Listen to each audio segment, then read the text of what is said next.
Hello बच्चों, welcome to chemistry classes at RK explains. तो आज अपना जो चैप्टर चल रहा है वैलेंस सॉल्यूशन, उसका एक और इंटरेस्टिंग सा वीडियो हम स्टार्ट करने जा रहे हैं। तो आप लोग बिल्कुल तैयार हैं? तो चलिए स्टार्ट करते हैं। सबसे पहले आज अपन देखेंगे, इस समय अपन इस चैप्टर में अणुसंख्यक गुणधर्म कोलिगेटिव प्रॉपर्टीज पढ़ रहे हैं कि विलेनों के ऐसे गुण जो अणुओं की संख्या पर निर्भर करते हैं, उनकी प्रकृति पर नहीं। ऐसे गुणों को कहा जाता है अणुसंख्यक गुणधर्म कोलिगेटिव प्रॉपर्टीज, और उनमें से एक है परासरण दाब, ओस्मोटिक प्रेशर। यह जानकारी हमने शुरू में ले ली थी। अब परासरण दाब क्या है, ये किन किन कारकों पे डिपेंड करता है, उन सारी बातों को समझने के लिए पहले हमें परासरण क्या है यह समझना बहुत जरूरी है। और परासरण क्या है इसको समझने के लिए पहले विसरण का ज्ञान होना जरूरी है। तो कुल मिला के हमें विसरण यानी डिफ्यूजन से अपनी बात को स्टार्ट करना है। तो चलिए, सबसे पहले अपनी कॉपी में हेडिंग आ जाएगा विसरण, डिफ्यूजन। विसरण एक ऐसी क्रिया है जो दैनिक जीवन में बहुत कॉमन है, हम इसका अनुभव करते ही रहते हैं। डिफ्यूजन क्या है, इसकी डेफिनेशन देखें पहले। किसी पदार्थ के कणों का अपनी अधिक सांद्रता के क्षेत्र से कम सांद्रता के क्षेत्र की ओर गमन, यानी कोई भी पदार्थ है जहां उसके अणुओं की सांद्रता ज्यादा है, वहां से वो अपने आप उन क्षेत्रों की ओर चले जाएंगे जहां पर उनकी सांद्रता कम है। दैनिक जीवन के बहुत सिंपल से उदाहरण, जैसे ही मान लीजिए कमरे के एक कोने में अगरबत्ती जलाई, कुछ ही देर में पूरे कमरे में उसकी खुशबू फैल जाती है। यह विसरण है, क्योंकि जहां हमने अगरबत्ती को जलाया है वहां पर उसके अणुओं की सांद्रता ज्यादा है, अणु पास पास हैं, तो वहां से कमरे के दूसरे क्षेत्र जहां उनकी सांद्रता कम है, अणुओं की संख्या कम है, वहां वो अपने आप चले जाते हैं। तो किसी भी पदार्थ का अपने अधिक सांद्रता के क्षेत्र से कम सांद्रता के क्षेत्र की ओर गमन विसरण कहलाता है। यह बात इस डेफिनेशन में दी गई है। या एक और उदाहरण मैं दूं कि जैसे पानी से भरा हुआ बीकर है हमारे पास, एक बूंद उसमें आप स्याही की डालें, थोड़ी देर में पूरे बीकर में स्याही का जो नीला रंग है वो फैल जाता है। इसी प्रकार से जल से भरा हुआ बीकर है, उसमें KMnO4 का एक क्रिस्टल डाला हमने, एक क्रिस्टल डाला उसमें, और हम देखते हैं कि थोड़ी देर में पूरे बीकर में KMnO4 का जो बैंगनी रंग है वो आ जाता है। क्यों? क्योंकि जहां क्रिस्टल डाला है वहां से KMnO4 के अणु जहां उनकी संख्या कम है वहां अपने आप फैल जाते हैं, पूरे जल में फैल जाएंगे वो, और पूरे में बैंगनी रंग आ जाएगा। तो ये एग्जाम्पल जो मैंने आपको बताए, उनमें से जो भी एग्जाम्पल आपको ठीक लगे वो यहां पर नीचे एग्जाम्पल भी आप इसमें नोट कर लेना। तो विसरण की बात समझ में आ गई अच्छी तरह से कि कोई भी पदार्थ है वो किसी भी अवस्था में हो सकता है, ठोस, द्रव, गैस, किसी भी अवस्था में जहां उसके अणुओं की सांद्रता अधिक है वहां से जहां उसके अणुओं की सांद्रता कम है उस ओर अपने आप उस पदार्थ के अणु जाते हैं, चलकर गमन करते हैं। यह क्रिया विसरण, डिफ्यूजन कहलाती है। अब इसके बाद आगे बढ़ते हैं। नेक्स्ट जो अपनी टर्म है, नेक्स्ट जो कंसेप्ट है अपना, वो है परासरण, ओस्मोसिस। तो परासरण क्या है कि वह प्रक्रम जिसमें निम्न सांद्रता वाले विलयन से उच्च सांद्रता वाले विलयन की ओर विलायक के अणु, देखिए इसमें बिल्कुल दो चीजें जो हैं वो बिल्कुल क्लियर रखें। पहली बात तो परासरण है वो केवल और केवल विलायक के अणुओं की गति से संबंधित है, सिर्फ विलायक के अणुओं से संबंधित है, और इसमें अर्धपारगम्य झिल्ली का होना जरूरी है। अर्धपारगम्य झिल्ली, इसको शॉर्ट में अपन ने लिखा है SPM, semi permeable membrane, SPM।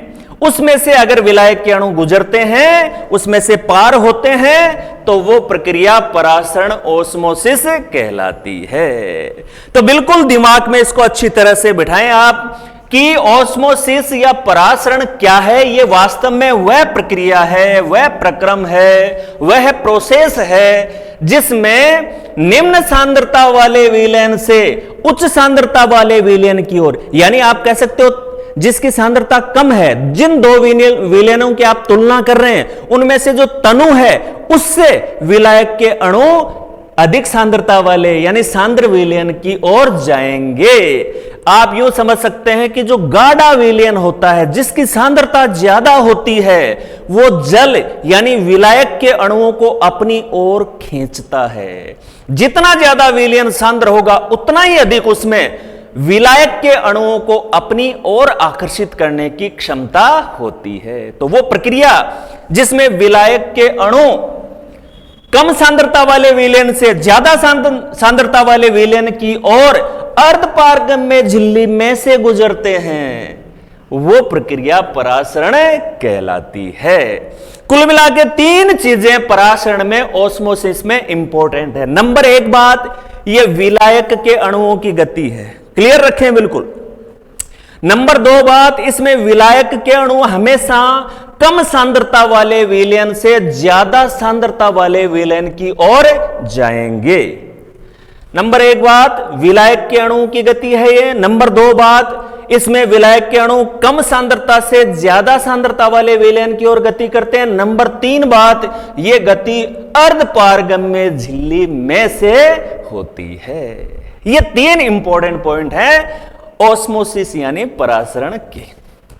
अब ये जो प्रक्रिया है, इसको एक बार ये जो डायग्राम यहां पर बना हुआ है इसके माध्यम से थोड़ा सा इसको समझ लेते हैं। देखिए यहां पर हमने यहां पर क्या किया, इसमें पानी भरा हुआ है, इस पात्र में इसमें पानी भरा हुआ है। मैं यहां पर लिख देता हूं जल,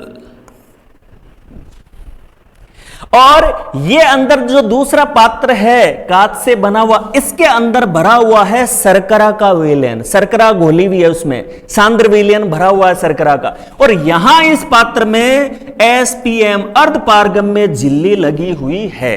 तो देखो ये अर्धपारगम्य झिल्ली है, इसके बाहर की साइड में तो क्या है, पानी भरा हुआ है, जल है, और इसके अंदर की साइड में क्या है, शर्करा का विलयन है। तो बताओ बाहर वाले और अंदर वाले दोनों में से कौन ज्यादा सांद्रता वाला है? ज्यादा सांद्रता वाला तो शर्करा का विलयन नहीं होगा, इसमें शर्करा घुली हुई है। किसी भी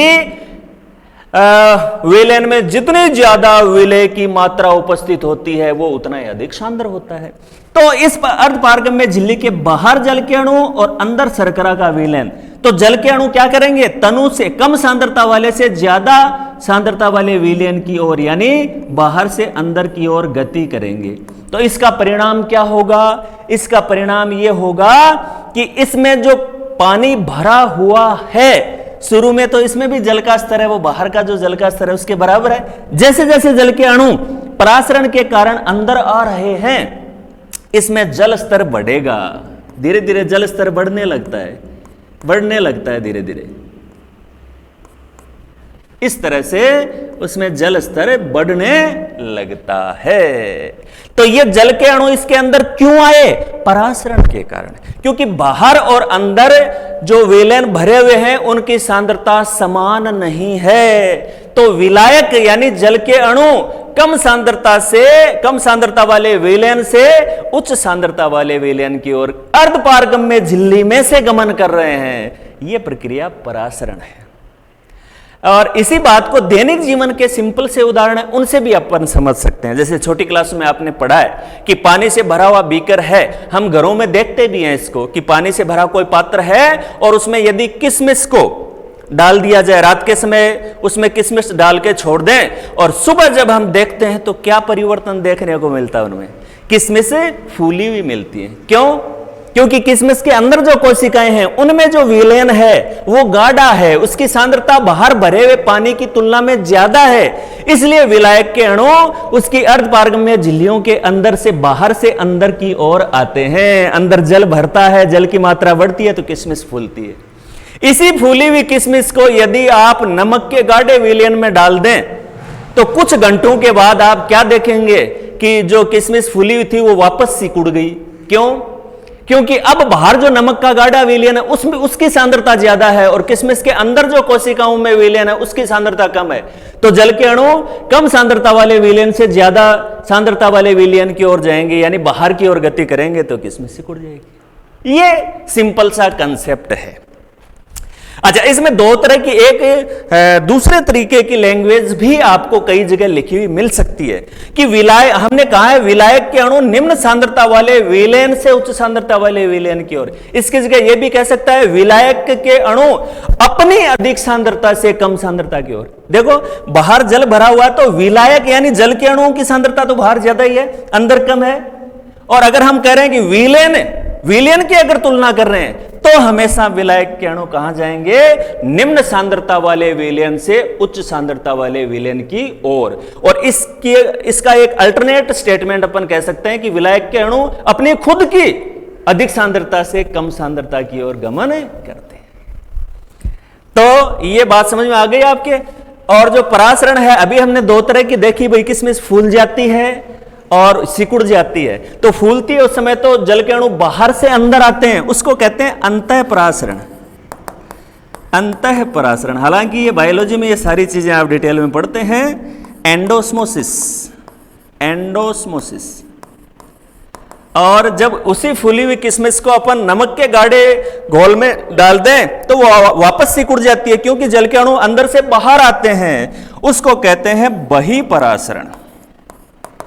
उसको क्या कहेंगे? बहिपरासरण, एक्सोस्मोसिस, एक्सोस्मोसिस। चलिए, ये बात तो हो गई।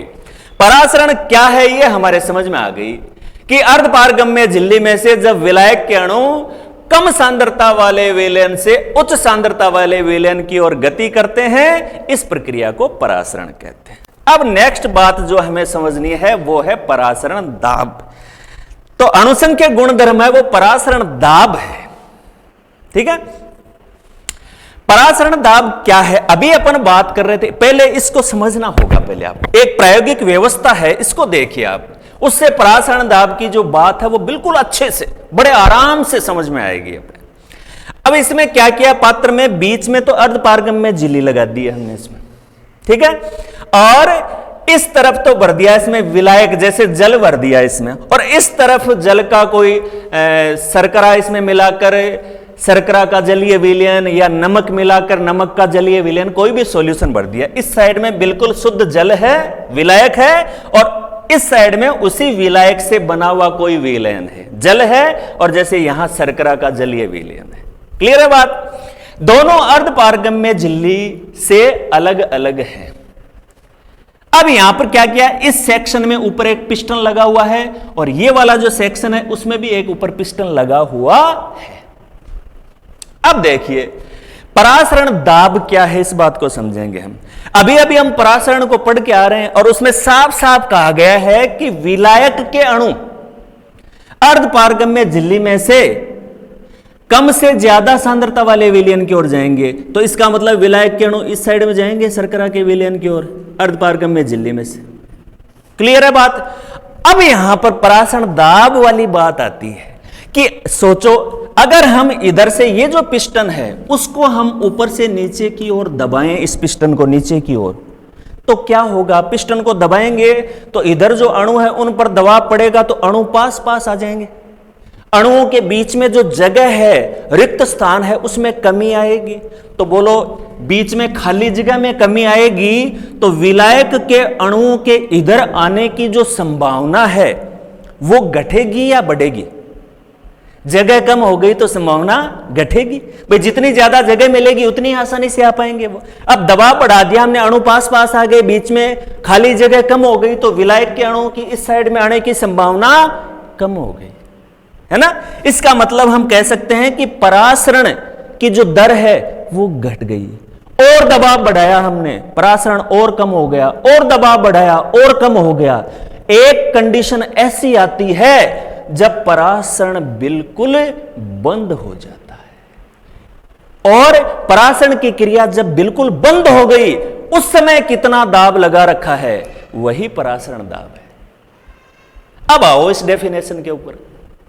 क्या कर रही है डेफिनेशन है कि विलेन पर, देखो इस विलेन पर लगा रखा हमने, इधर विलेन है इधर विलायक है, विलेन पर प्रयुक्त बाह्य दाब, बाहर से जो दाब लगा रहे हैं पिस्टन पर हम, एक्सटर्नल प्रेशर, किसी भी विलेन पर प्रयुक्त वह बाह्य दाब जो उसमें अर्धपारगम्य झिल्ली से विलायक के अणु के प्रवाह को रोकने हेतु आवश्यक हो। विलायक के अणु इधर आ रहे थे विलेन की ओर, उसको रोकने के लिए हमें जितना बाहर से दाब लगाना पड़ा, परासरण को बंद करने के लिए, परासरण को रोकने के लिए जितना हमें विलेन पे बाहर से दाब लगाना पड़ता है, उस दाब का नाम क्या है? परासरण दाब है, ऑस्मोटिक प्रेशर है। तो परासरण दाब की बात बिल्कुल समझ में आ गई आपके?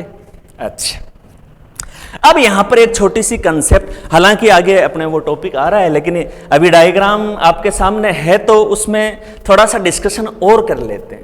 अगर मान लीजिए अपन दाब बढ़ाते गए और जब ये दाब बढ़कर P एक्सटर्नल का मतलब होता है बाह्य दाब, जब बाह्य दाब बढ़कर ऑस्मोटिक प्रेशर के बराबर हो जाता है तो परासरण बंद हो गया, परासरण की क्रिया रुक गई। अब विलायक के अणु अर्धपारगम्य झिल्ली में से विलेन की ओर नहीं आ रहे हैं। अब एक चीज यहां पर और समझनी है कि इसके बाद भी अगर हमने इस पिस्टन को दबाना जारी रखा, बाह्य दाब अब भी बढ़ा रहे हैं हम, यानी P एक्सटर्नल है उसको हमने ऑस्मोटिक प्रेशर से भी ज्यादा कर दिया, तो परासरण की दिशा उल्टी हो जाएगी।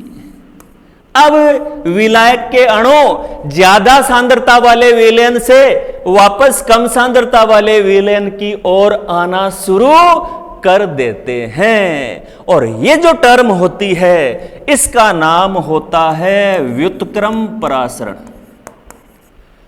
व्युत्क्रम परासरण, reverse osmosis. Reverse osmosis, reverse का मतलब समझते हो क्या? उल्टी दिशा में। रिवर्स, जैसे रिवर्स गियर होता है ना उल्टी दिशा में चलाने के लिए, ठीक वैसे ही इसमें ऑस्मोसिस है वो रिवर्स, उल्टी दिशा में होने लग गया। इसी को शॉर्ट में अपन कहते हैं आरओ। जो पीने का पानी होता है, जिसमें बहुत ज्यादा लवण युक्त जो पानी होता है, उसे पीने के योग्य बनाने के लिए घरों में जो हम वाटर फिल्टर काम में लेते हैं, उस पे देखना आप, उसकी जो टेक्निक है वो उसके ऊपर पढ़ना, क्या लिखा हुआ रहता है? आरओ। उसको सामान्य बोलचाल में कहते भी अपन है आरओ प्लांट है ना? तो वहां उस आरओ का मतलब ये है रिवर्स ऑस्मोसिस। और ये कब होता है? जब P एक्सटर्नल का मान OP से ज्यादा हो। खैर आगे टॉपिक आ रहा है, दोबारा इसके ऊपर डिस्कशन करेंगे। चलिए आगे बढ़ते हैं।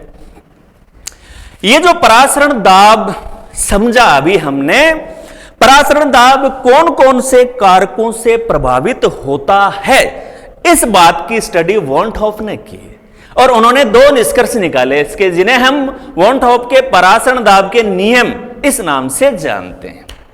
पहले उन्होंने जो बात बताई वो ये है कि यदि हम परासरण के दौरान ताप को निश्चित कर दें, ताप को स्थिर ले लें, उसमें परिवर्तन अगर नहीं हो, तो विलेन का परासरण दाब सीधा उसकी सांद्रता के समानुपाती होता है। यह बात शुरू से ही हम डिस्कस करते आ रहे हैं कि विलेन की सांद्रता जितनी ज्यादा होगी, विलेन जितना गाढ़ा होगा, उसकी कंसंट्रेशन जितनी अधिक होगी, उतना ही ज्यादा वो विलायक के अणुओं को अपनी ओर खींचेगा, और उसको रोकने के लिए उतना ही ज्यादा दाब लगाना पड़ेगा। इसका मतलब परासरण, अगर ताप में परिवर्तन नहीं हो रहा है तो जितनी ज्यादा सांद्रता होगी, जितनी ज्यादा कंसंट्रेशन होगी, परासरण दाब का मान भी उतना ही अधिक होगा। क्लियर है बात? बिल्कुल। अच्छा, अब यहां पर देखो, इसको, इसी बात को गणितीय रूप में लिखा गया है पाई, और किसके समानुपाती है वो? सी के। पाई समानुपाती सी। और यहां पर अगर इसको सांद्रता के रूप में नहीं लिखकर वॉल्यूम V आयतन के रूप में लिखें, तो हम जानते हैं कि सांद्रता और आयतन एक दूसरे के व्युत्क्रमानुपाती होते हैं।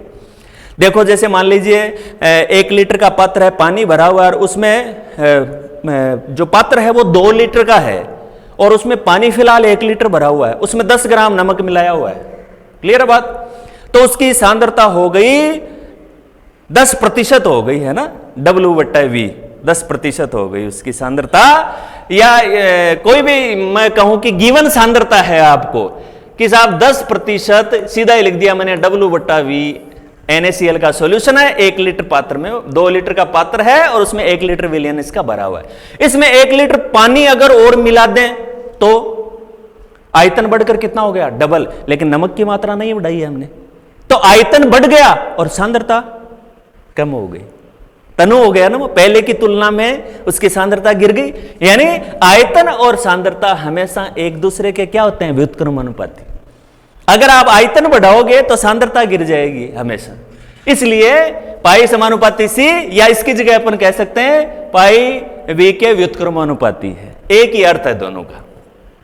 चलिए दूसरा नियम में वान ट हाफ ने क्या कहा कि अब इसका उल्टा कर दें, आप सांद्रता को स्थिर कर दो, सांद्रता में परिवर्तन। इसमें तो सांद्रता में परिवर्तन करके देखा तो हमने देखा सांद्रता बढ़ा रहे हैं तो प्राशन दाब बढ़ रहा है। अब की बार सांद्रता को स्थिर कर दिया और ताप में चेंज करके देखा तो सांद्रता अगर निश्चित हो तो प्राशन दाब ताप के समानुपाती होता है। इस कंसेप्ट को थोड़ा सा अपन और समझें कि ताप के समानुपाती क्यों होता है। तो देखो वास्तव में परासरण की जो क्रिया है वो अणुओं का मूवमेंट, अणुओं का गमन ही तो है। अब अगर गर्म करेंगे तो अणुओं को ज्यादा ऊर्जा मिलेगी, ज्यादा ऊर्जा मिलेगी तो वो तेजी से गमन करेंगे, तो परासरण की क्रिया बढ़ेगी, तेजी से होगी, परासरण दाब बढ़ेगा।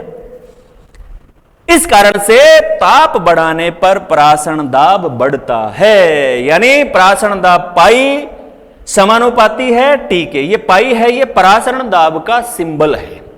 अब यदि दोनों बातों को एक जगह अपन करें, समराइज करें इनको, तो अपन कह सकते हैं पाई समानुपाती T/V।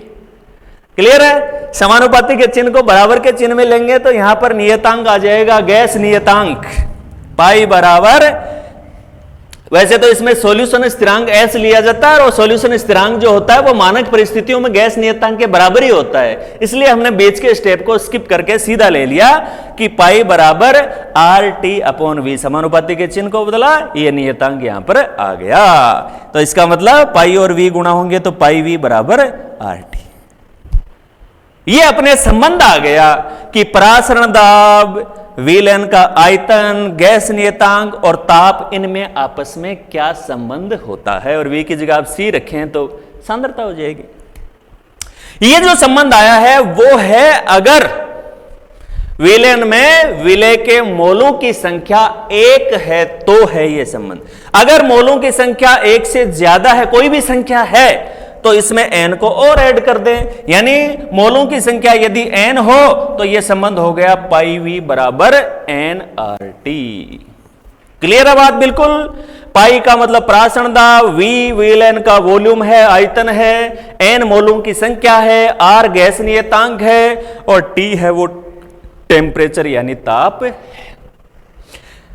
तो ये परासरण दाब का अपने पास हो गया डेरिवेशन, पाई V बराबर nRT।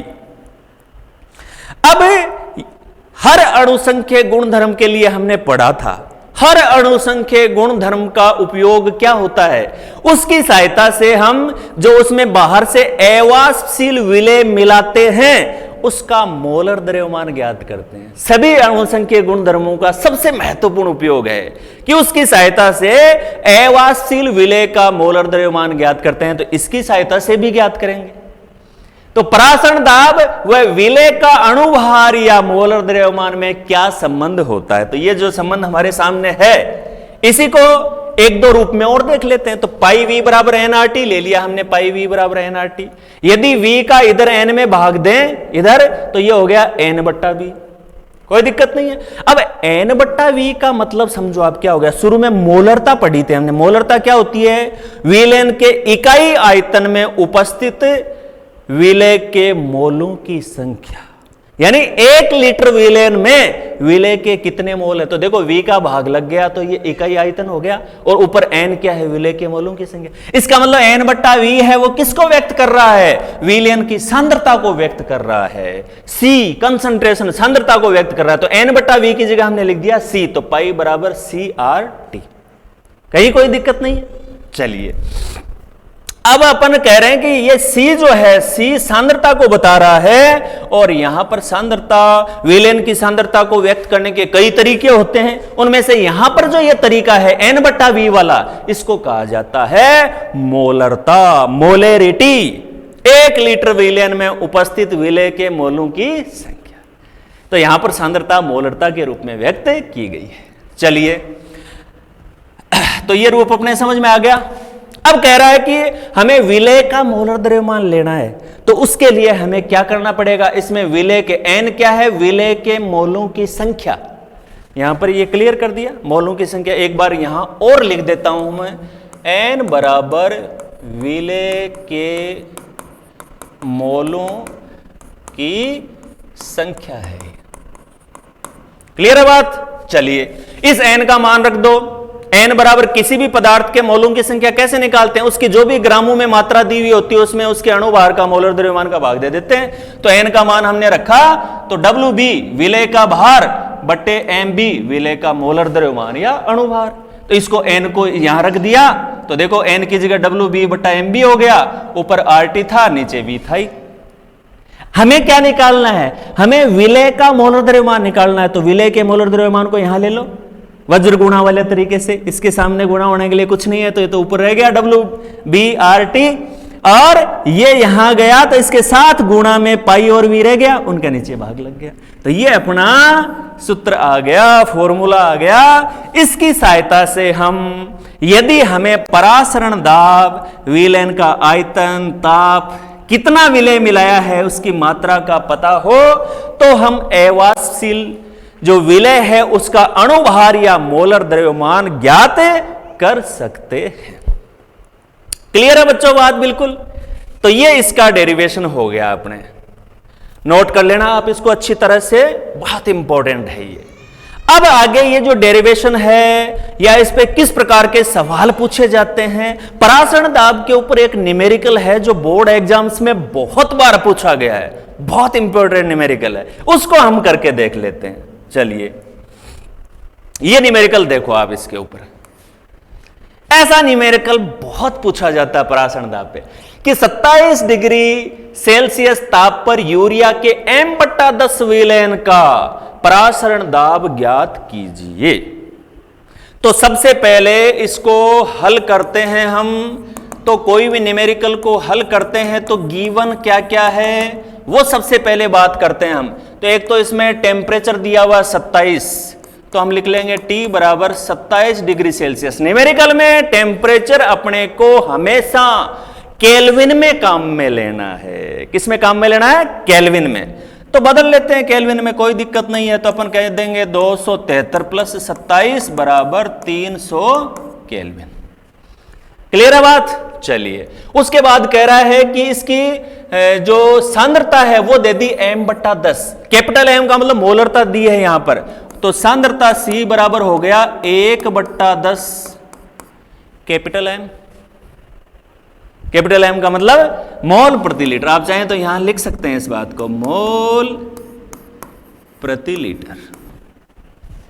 ठीक है, चलिए। अब गैस नियतांक R बराबर दे दिया 0.0821 एटमॉस्फेयर गुणा लीटर गुणा केल्विन इनवर्स मोल इनवर्स। अब 3-4 परासरण दाब के अभी अपन ने सूत्र पढ़े, देखो 3-4 जो फॉर्मूला है उनमें से कौन सा अप्लाई करें। तो देख लो हमें क्या दिया है, क्या पूछा है।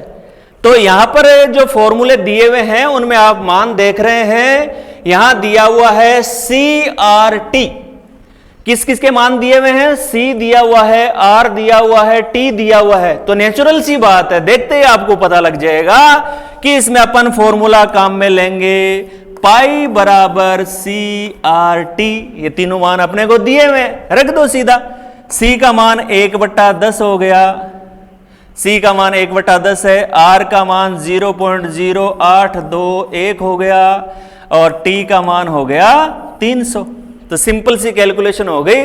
खाली ये जो नीचे का 0 है उससे 0 कट जाएगा और सीधा 0.0821 है 3 से गुणा हो जाएगा, है ना। तो ये अपने हो जाएगा 8 24 और 6, तो ये हो जाएगा अपने 2.46 एटमॉस्फेरिक प्रेशर, 2.46। ये लो, ये अपना आंसर आ गया इसका। तो बड़ा सिंपल सा न्यूमेरिकल है, बहुत छोटा न्यूमेरिकल होता है इसका, और बोर्ड एग्जाम में मोस्टली ऑस्मोटिक प्रेशर पे डिपेंड न्यूमेरिकल ही पूछा जाता है, क्योंकि ये कैलकुलेशन में थोड़ा छोटा होता है, शॉर्ट होता है, तुरंत इसको कैलकुलेट अपन कर सकते हैं। समझ में आ गई बात? चलिए, अब ये जो हमने पढ़ा कि भाई चारों के चारों जो अणुसंख्यक गुणधर्म हैं, चारों की सहायता से हम अवाष्पशील विलेय का मोलर द्रव्यमान ज्ञात करते हैं। बिल्कुल सही बात है, लेकिन इन चारों में से मोलर द्रव्यमान ज्ञात करने के लिए जो बेस्ट मेथड है, जो सबसे अच्छा तरीका है, वो ये है परासरण दाब वाला। उसी के ऊपर डिपेंड एक बात यहां पर कही गई है कि प्रोटीन और बहुलक, या अपन कह दें जैव बहुलक, बायोमोलेक्यूल्स, उन आदि का अणुभार ज्ञात करने हेतु परासरण दाब श्रेष्ठ विधि है। जो चारों तरीके हैं उनमें से बेस्ट है ये परासरण दाब वाला तरीका। क्यों बेस्ट क्यों है, एक एक बात करके, तीन इसमें टॉपिक क्लियर, तीन बातें, तीन कंसेप्ट हैं इसके पीछे। नंबर एक, परासरण दाब ओपी का मापन कमरे के ताप पर किया जाता है। कमरे के ताप पर किया जाता है, जबकि बाकी में आप देखो हिमांक अवनमन है वो तो बहुत कम टेम्परेचर है, क्वथनांक उन्नयन देखेंगे वो बहुत ज्यादा टेम्परेचर है। समझ गए बात को? जबकि ऑस्मोटिक प्रेशर में जो ऑस्मोटिक प्रेशर ओपी का अपन मापन करते हैं वो रूम टेम्परेचर के ऊपर करते हैं, कमरे के ताप पर करते हैं, जो आसान है, सुविधाजनक है। और इसका एक बेनिफिट यह भी है कि नॉर्मल टेम्परेचर पर हम करते हैं तो कोई भी प्रोटीन, जैव बहुलक या कोई भी दूसरा पदार्थ है उसकी संरचना में कोई बदलाव नहीं आता। तो ये इसका प्लस पॉइंट है कि ऑस्मोटिक प्रेशर का मेजरमेंट कमरे के ताप पर किया जाता है, जबकि अन्य अणुसंख्यक गुणधर्मों में ताप बहुत कम या बहुत ज्यादा होता है। नंबर दो बात इसमें अपन करेंगे वो ये है कि अभी आपने डेरिवेशन में भी देखा था कि बाकी जो तीन हैं उनमें तो सांद्रता की इकाई काम में आती है मोललता, स्मॉल एम, जबकि इसमें सांद्रता की इकाई क्या काम में आती है? मोलरता, कैपिटल एम। मोलरता प्रयुक्त की जाती है, ये डिफरेंस है।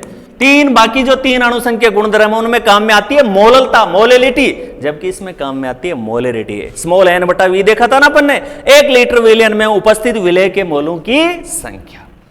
चलिए, तीसरा जो बेनिफिट है वो ये है कि देखो वहां पर क्या होता है, जैसे हमने पढ़ा था क्वथनांक उन्नयन, उसमें क्या होता है कि डेल्टा टी का जो मान आता है ना, मतलब शुद्ध विलायक की तुलना में विलयन का जितना बढ़ जाता है उसको बोलते हैं क्वथनांक उन्नयन। और ये डेल्टा टी का मान बहुत ही छोटा आता है, बहुत ही छोटा मान आता है, डेल्टा टी का मान बहुत छोटी रेंज रहती है।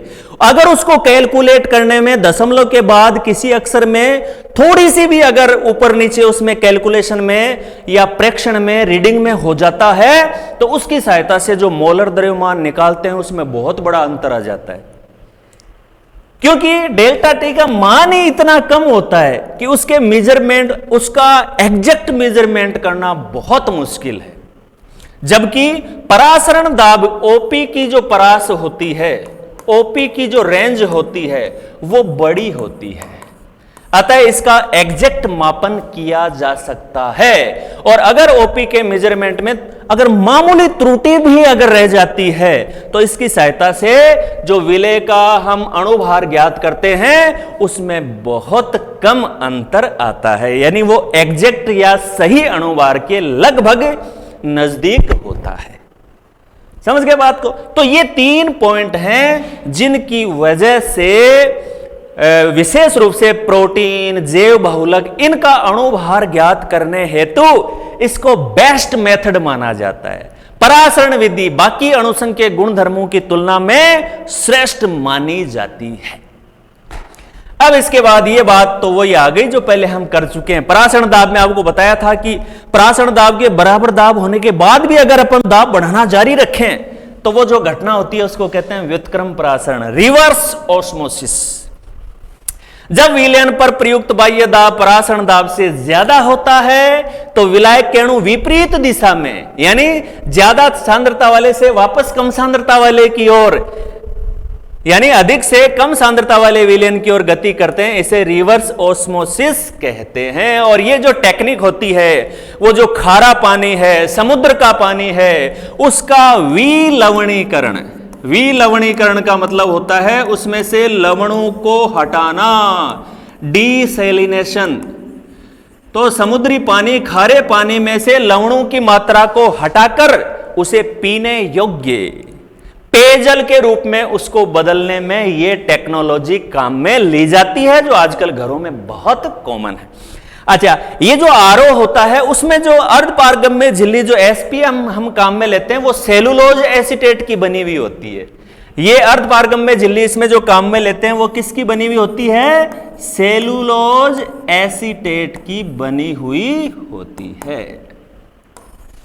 तो ये रिवर्स ऑस्मोसिस टेक्नोलॉजी है। इसके बारे में ज्यादातर बात अपन पहले डिस्कस कर चुके थे। अब आगे बढ़े इसके बाद, चलिए अब हम नेक्स्ट बात करते हैं कि देखो परासरण दाब के आधार पर क्या होता है कि हम विलयनों के लिए कई प्रकार की टर्म काम में लेते हैं। हम जब दो विलयनों को कंपेयर करते हैं, दो विलयनों की जब हम तुलना करते हैं, तो आप कह सकते हो परासरण दाब ओपी के आधार पर, परासरण दाब के आधार पर विलयन निम्न प्रकार के होते हैं, निम्न प्रकार के होते हैं। ये टर्म है जो बहुत काम में लेते हैं अपन। एक तो अपन काम में लेते हैं समपरासारी, आइसोटोनिक, समपरासारी विलयन। तो ये सिंपल सा है, देखो नाम ही आ रहा है इसमें समपरासारी। तो ये जो टर्म है ये परासरण दाब के आधार पर है। अगर कोई दो विलयन है हमारे पास, अगर दोनों का परासरण दाब समान है, और परासरण दाब समान कब आएगा? जब उनकी सांद्रताएं बराबर होंगी। तो अगर उनका परासरण दाब सेम है तो हम कहेंगे कि दोनों एक दूसरे के क्या है? समपरासारी हैं। उन विलयनों को अगर अब बताओ अर्धपारगम्य झिल्ली से एक दूसरे के संपर्क में रखा जाए तो विलायक के अणु किस ओर गति करेंगे? किसी और भी नहीं करेंगे, क्योंकि दोनों तरफ सांद्रता बराबर है, परासरण दाब बराबर है।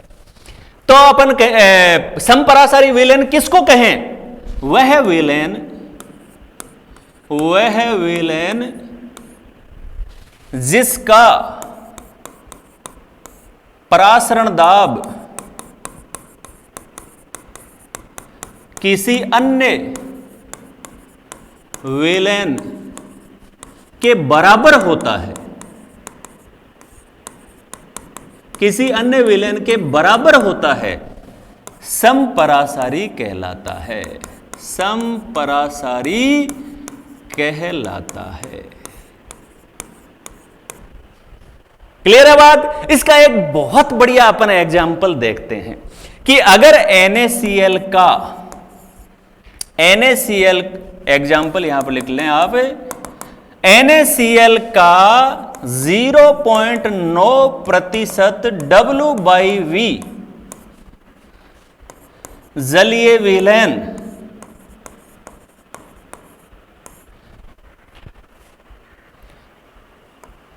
RBC के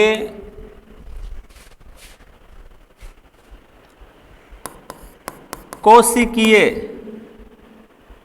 या कोशिका द्रव्य कह दो, चलो कोशिका द्रव्य का समपरासारी होता है।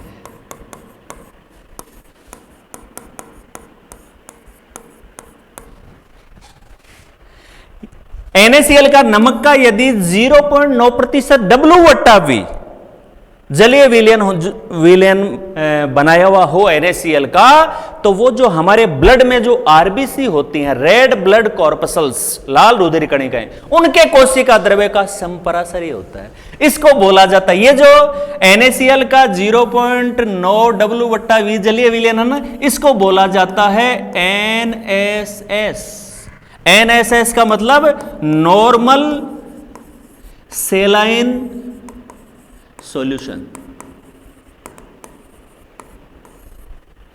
नॉर्मल सेलाइन सॉल्यूशन, सेलाइन का मतलब नमक का विलयन, ये नॉर्मल सेलाइन सॉल्यूशन। और जब भी हम बीमार होते हैं, जब ड्रिप लगाई जाती है, आपने देखा होगा ऊपर बोतल में एक लिक्विड होता है और ड्रिप के माध्यम से अगर शरीर में डिहाइड्रेशन हो गया है, जल की कमी आ गई है, तो वहां पर यही दिया जाता है नॉर्मल सेलाइन सॉल्यूशन, वो 0.9% W/V का। क्यों इतनी सांद्रता का क्यों दिया जाता है? कि वो आरबीसी का समपराशरी है। अगर इसकी सांद्रता इससे कम या इससे ज्यादा होती है तो वो शरीर में फायदा करने की बजाय नुकसान करेगा।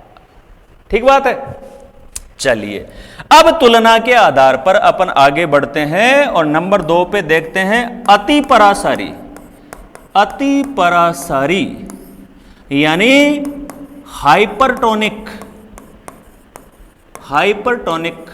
सॉल्यूशन, अति पराशरी विलयन। तो अति पराशरी विलयन कौन हो जाएगा?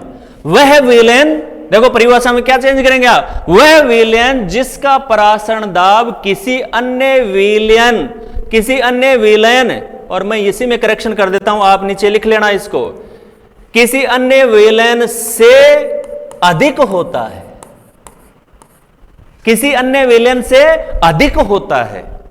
तो जिसका अधिक होता है वो अति पराशरी विलयन कहलाता है। यानी आप यहां पर क्या लिखेंगे, वह विलयन जिसका परासरण दाब किसी अन्य विलयन से अधिक होता है अति पराशरी विलयन कहलाता है, और जिसका कम होता है वो अल्प पराशरी। तो तीसरा अपने ये हो जाएगा अल्प पराशरी यानी हाइपोटोनिक विलयन। तो इसकी डेफिनेशन में आप समझ गए बात को, क्या आ जाएगा कि वह विलयन जिसका परासरण दाब किसी अन्य विलयन से बोलो क्या होता है, कम, किसी अन्य विलयन से कम होता है, अल्प पराशरी विलयन कहलाता है। जैसे मान लीजिए हम बात करें कि साहब हमारे पास 0.7% W/V NaCl का जलीय विलयन है, तो इसकी सांद्रता आरबीसी का जो कोशिका द्रव्य है उसकी तुलना में कम हो गई ना। तो अब ये जो नमक का सॉल्यूशन है वो तो है अल्प पराशरी हाइपोटोनिक, और जो आरबीसी का कोशिका द्रव्य है वो इसकी तुलना में क्या हो गया, अति पराशरी हाइपरटोनिक। तो ये जो नाम है समपराशरी, अल्प पराशरी, अति पराशरी, ये तुलना के ऊपर आधारित है। एक विलयन जो किसी दूसरे की तुलना में अति पराशरी हो सकता है, वो किसी अन्य की तुलना में अल्प पराशरी भी हो सकता है। इसका फटाफट एक बता देता हूं मैं आपको कि ये जो टर्म है वो केवल और केवल तुलना पे आधारित है। मान लीजिए 3 सॉल्यूशन है अपने पास, ए है वो 10% NaCl का W/V है सपोज करो, दूसरा है B वो 20% है NaCl W/V, तीसरा है वो C वो 30% है NaCl W/V। आयतन बराबर है, विलायक सेम है। अब यहां पर तुलना करें, आप B को यदि आप कहें कि भाई B अल्प पराशरी है या अति पराशरी है, तो डिपेंड करता है कि आप उसकी तुलना किससे कर रहे हो। अगर A से तुलना कर रहे हो तो A की तुलना में आप देख रहे हो ये गाढ़ा है, इसकी सांद्रता अधिक है, तो परासरण दाब तो सांद्रता पे निर्भर करता है, तो सांद्रता ज्यादा है तो परासरण दाब भी ज्यादा होगा, तो इसका परासरण दाब ज्यादा है, इसका मतलब B है वो A की तुलना में क्या हो गया, अति पराशरी। क्या हो गया, अति पराशरी। और इसी को कहें कि भाई A B की तुलना में क्या है, अल्प पराशरी। तो इस समय B क्या है, अति पराशरी। अब अगर इस B की तुलना हम A से नहीं करके C से करते हैं, तो इन दोनों में से देखो सांद्रता C की ज्यादा है, तो परासरण दाब इसका अधिक होगा, तो इन दोनों में से परासरण दाब ज्यादा किसका हो गया? सी का। तो अब बताओ बी सी की तुलना में क्या हो गया? अल्प परासरी। तो विलेन तो वही है, सेम ही है। पहले इसको हम अल्प परासरी कह रहे थे, अब पहले इसको अति परासरी कह रहे थे, अब इसको हम अल्प परासरी कह रहे हैं। तो कहने का मतलब किसी विलेन का स्थायी गुण नहीं है कि वो अल्प परासरी है या अति परासरी। डिपेंड करता है कि उसकी आप कंपैरिजन किससे कर रहे हैं। जिससे आप उसकी कंपैरिजन कर रहे हैं उससे अगर ज्यादा है तो अति परासरी, उससे कम है तो अल्प परासरी। तो बच्चों इस प्रकार से आज हमने परासरण दाब जो अणुसंख्यक गुणधर्म है उसके सारे कंसेप्ट को अच्छी तरह से समझा। शुरू से विसरण, परासरण, परासरण दाब के नियम, उसकी सहायता से अवाष्पशील विलेय का अणुभार कैसे ज्ञात करें, उसके ऊपर डिपेंडेंट न्यूमेरिकल किस प्रकार के आते हैं, और परासरण दाब पे जो आधारित जो टेक्नोलॉजी है आरओ रिवर्स ऑस्मोसिस के ऊपर आधारित वो, और लास्ट में किसी भी विलेन को कब हम समपरासरी कहेंगे, कब अल्प परासरी कहेंगे और कब अति परासरी। तो मैं समझता हूं कि सारी कंसेप्ट आपने अच्छे से लर्न की है। इसी प्रकार से पढ़ते रहें, आगे बढ़ते रहें। All the best.